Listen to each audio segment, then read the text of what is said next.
Alors la vidéosurveillance, on peut distinguer peut-être au moins quatre grands types d'usages. Et je mettrai en fait en dernier celui auquel on s'attend en premier peut-être, hein, qui est d'une manière ou d'une autre de nous protéger ou nous aider à lutter contre la délinquance, l'insécurité, certains ont dit le terrorisme même. Il y a d'autres usages qui sont beaucoup plus importants. En premier, je dirais, la vidéosurveillance, ça peut servir à faire élire un maire. C'est un enjeu politique local majeur. Pourquoi est-ce que certains élus ont fait ça dans le temps? Dans quel type de ville? Des grandes, des moyennes? Aujourd'hui, pourquoi des petites villes ou des villages? Pourquoi parfois même des villages où il se passe objectivement à peu près rien du tout? Tout ça mérite attention. Et bien, en deuxième, la vidéosurveillance, ça fait tourner le commerce. C'est un business, ça fait partie de ces nouvelles technologies de sécurité, mais qui font aussi partie de ces nouvelles technologies tout court, hein. C'est un ensemble, il faut regarder qui les produit, quand, où, pourquoi, pour les vendre à qui, avec quelle stratégie, avec quel marketing. On a un secteur industriel et qui régulièrement fait passer dans le civil un certain nombre de technologies. Il y a aujourd'hui ce que les industriels appellent la vidéosurveillance intelligente, avec guillemets dans le texte bien sûr, c'est-à-dire des logiciels qui vont équiper, repérer des mouvements, reconnaître des visages, etc. Et puis il y a de toute façon déjà, on sait que c'est comme ça dans le marketing industriel, il y a déjà l'étape d'après qui est prévue, hein. Vous savez que quand on achète le numéro 3 du téléphone portable Tartampion, il est programmé pour devenir obsolète et le 4 suit déjà, hein. Et au moment où on commercialise le 3, le 4 est déjà technologiquement au point. Bien.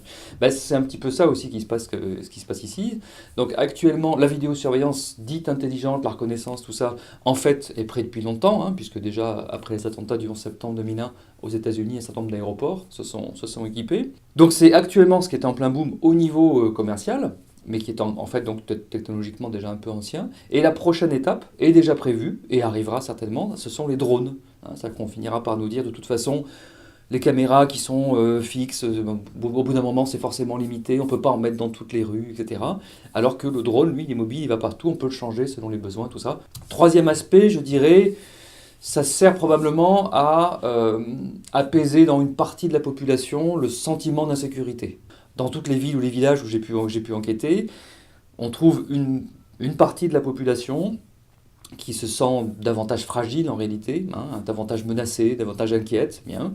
Et cette population exerce au fond quelque part aussi une forme de pression sur les élus, mais on peut penser que ça participe au fond à répondre et peut-être à tranquilliser certaines personnes. Enfin, on arrive à la quatrième réponse. Est-ce que la promesse de sécurité est tenue? Il y a deux types de dispositifs, on va dire, qui existent. Il y a d'abord le fait d'enregistrer des images au cas où elles seraient par la suite demandées par des policiers ou des gendarmes pour les aider dans leurs enquêtes. Et puis par ailleurs, il y a le fait d'embaucher des gens pour regarder à longueur de journée des écrans. Donc ce sont deux choses tout à fait différentes.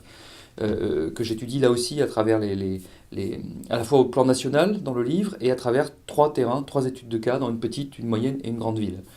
La moyenne et la grande ont un dispositif de visionnage en direct. La petite ville se contente d'enregistrer les images au cas où les gendarmes viendraient le demander. Alors au niveau de l'enregistrement, ce qu'on peut dire, des images qui sont utiles, entendons-nous bien, hein, utiles ça ne veut pas forcément dire décisives. La plupart des images qui sont réquisitionnées, j'ai lu évidemment tous les registres, etc. La plupart des images qui sont réquisitionnées ne cherchent pas à visionner le visage d'une personne, mais plutôt la plaque d'immatriculation d'un véhicule. Donc c'est un élément dans des enquêtes parmi d'autres.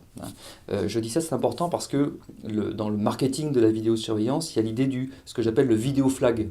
L'idée que la tête de la personne en grand en train de regarder l'écran, bonjour c'est moi, je vais braquer la pharmacie, etc. Bon, ce qui évidemment n'arrive quasiment jamais. Donc c'est plutôt des images qui vont être un élément dans une enquête qu'on va confronter ensuite à un témoignage, un alibi. Nos journaux sont remplis de ces communiqués qui arrivent aux rédactions lorsqu'on a la belle affaire. Voilà. Mais la question, c'est de sortir du fait divers pour regarder l'activité de l'ensemble de la police et de la gendarmerie sur toute l'année, sur toute la ville. Et de se demander dans combien de cas, dans quelle proportion, eh bien, véritablement, des images de vidéo ont été utiles. Et quand on fait ça, on s'aperçoit que selon les villes, eh bien, les images collectées par les caméras de rue sont utiles dans une proportion qui se situe entre 1 et 3% de l'ensemble des enquêtes que les policiers ou les gendarmes font sur la ville en question. Donc ça n'est pas nul, mais c'est vraiment tout petit. Dès lors, la question qui se pose ensuite légitimement, c'est celle au fond du rapport coût-avantage, hein. Le jeu en vaut-il la chandelle? L'argent qui est investi, l'argent public qui est investi là, mérite-t-il véritablement? Est-ce que c'est là qu'il est le plus utile? Ça pourrait être sur d'autres aspects, par exemple en embauchant des personnes, plus de policiers municipaux, d'agents de surveillance de la voie publique, ou peut-être même d'autres actions, des actions de prévention. Dans chacune des villes que j'ai étudiées, on constate par ailleurs que les professionnels, les élus disent nous manquons d'effectifs dans tous les services de proximité au fond à la population. Il n'y a quasiment pas de détection d'actes de délinquance de voie publique en direct, quasiment pas. Les gens restant en place, en réalité, ils détournent le système pour faire autre chose avec. Surveiller la circulation, le trafic routier par exemple, ou ça peut être, ce qui se pratique dans aujourd'hui de plus en plus de villes, la vidéo-verbalisation. C'est-à-dire qu'en réalité, on détourne le système, non pas pour protéger les citoyens de la délinquance de voie publique ou du terrorisme et autres sottises, mais en réalité pour accroître le niveau de répression de la délinquance routière. C'est-à-dire toutes les petites infractions qui concernent beaucoup de ces citoyens, évidemment. Stationnement gênant, franchissement de ligne continue, passer le feu à l'orange, etc. C'est sans doute l'avenir du système, c'est évidemment ce qui est le plus rentable. Ce qu'on peut dire ici, c'est que c'est évidemment pas comme ça que le système est présenté à la population. On peut même dire qu'il y a une forme de mensonge politique. Il est probable que l'avenir du système, en réalité, soit plutôt celui-là, c'est-à-dire une vidéo-verbalisation accrue des gens. Quant à l'idée selon laquelle la vidéosurveillance, d'une manière ou d'une autre, contribuerait à nous protéger du terrorisme, là on peut dire que c'est soit une grave sottise, soit véritablement un gros mensonge. Qu'est-ce qu'on constate systématiquement à chaque fois qu'il y a un attentat? On retrouve après coup des images de l'auteur en train d'arriver, en train de faire un repérage, ou dans les rares cas où il n'est pas mort lui-même, en train de se sauver. La belle affaire, tout le monde est déjà mort.